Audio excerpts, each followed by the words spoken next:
Assalamualaikum warahmatullahi wabarakatuh. Perkenalkan, kami dari kelompok 7 akan mempresentasikan estimasi biaya ERP.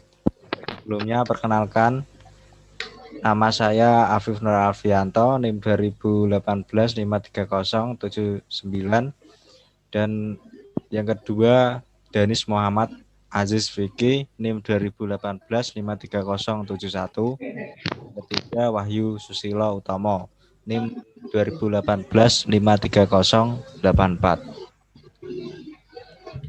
Estimasi biaya. Estimasi biaya adalah perhitungan biaya yang diperlukan untuk penyelesaian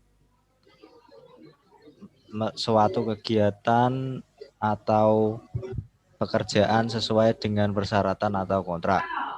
Estimasi biaya pada ERP membutuhkan biaya yang tidak sedikit, mulai dari akuisisi hingga pemeliharaan sistem yang berjalan.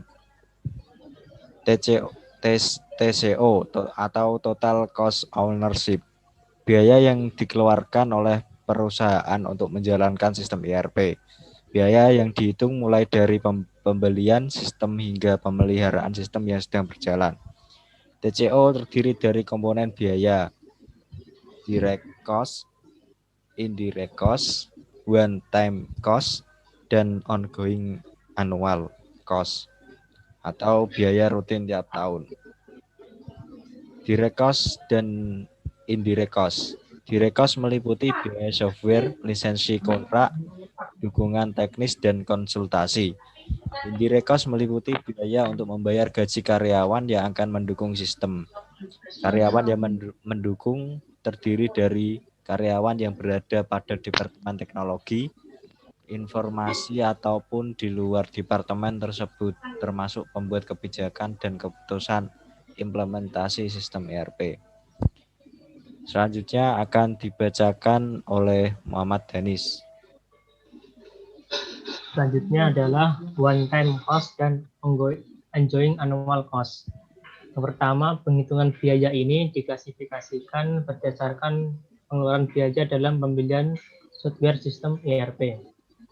Misal biaya konsultasi dinyatakan dengan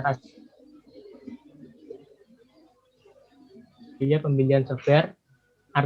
Artinya biaya untuk pembelian software dalam satu mata uang tertentu adalah 100.000. Maka komponen biaya untuk konsultasi juga berkisar antara 50 hingga 100.000 dalam relatif terhadap biaya pembelian software. Next. One time cost. Yang pertama, pembelian software. Ditentukan oleh paket software yang akan digunakan. Yang kedua, pembelian atau upgrade. Vendor software ERP biasanya merekomendasikan jenis dan konfigurasi yang digunakan untuk menjalankan ERP. Yang ketiga adalah konsultasi dengan pihak eksternal. Bantuan dari pihak luar meliputi konsultasi dan pelatihan untuk implementasi paket ERP. Yang keempat, biaya tenaga kerja internal. Biaya yang dilakukan ketika implementasi ERP yaitu pelatihan, membuat prosedur internal penggunaan sistem, membuat konsumisasi laporan, menyiapkan data, konsultasi eksternal, dan pertemuan rutin tim proyek. Next. Ongoing annual cost. Pembelian software meliputi biaya yang terkait biaya software, yaitu perjanjian dukungan teknis dengan vendor software, yaitu upgrade software. Yang kedua, pemeliharaan hardware, biaya yang berupa perubahan atau penambahan fitur. Yang ketiga, konsultasi dengan pihak eksternal, bantuan konsultasi dalam fungsional software baru atau yang kurang berfungsi. Yang keempat, tenaga kerja internal, biaya yang berkaitan dengan karyawan akibat adanya rotasi pekerjaan atau keluar masuknya karyawan. Next.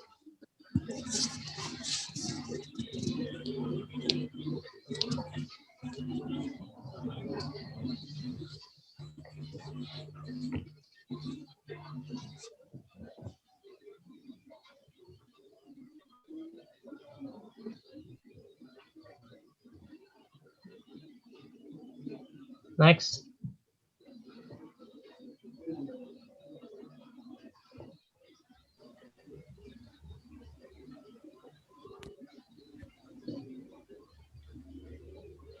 Sinyal.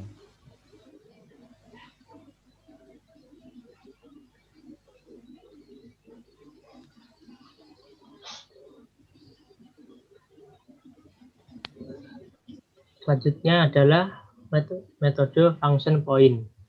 Yang pertama, memetakan jumlah function point ke effort yang diperlukan dalam satuan percent months. Yang kedua, menghitung biaya pembuatan perangkat lunak. Selanjutnya akan dibahas oleh teman saya Wahyu Suslotomo. Untuk metode function point merupakan pendekatan yang berorientasi pada fungsi, mengukur fungsionalitas aplikasi untuk mengestimasi ukuran software, dan selanjutnya digunakan untuk estimasi biaya dan usaha yang diperlukan untuk mengembangkan sistem.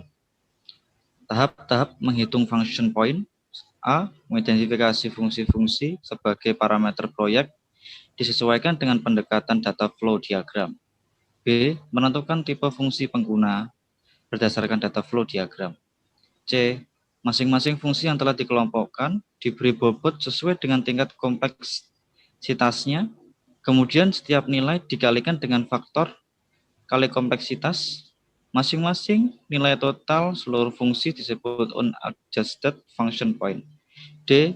Mengidentifikasi karakteristik aplikasi yang disebut faktor kompleksitas teknik atau technical complexity factor.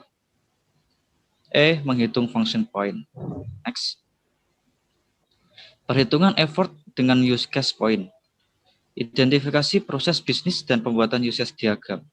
1. Identifikasi proses bisnis pada unit bisnis. 2. Pembuatan use case diagram. Perhitungan effort dengan use case point. Next.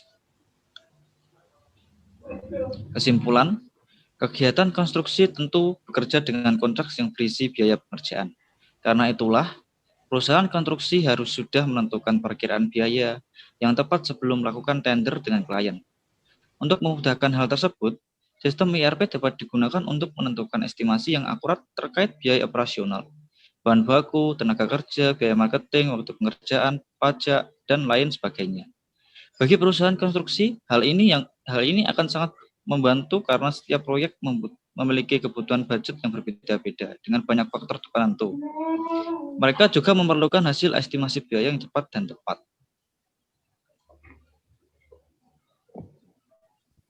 Ya, sekian presentasi dari kelompok kami.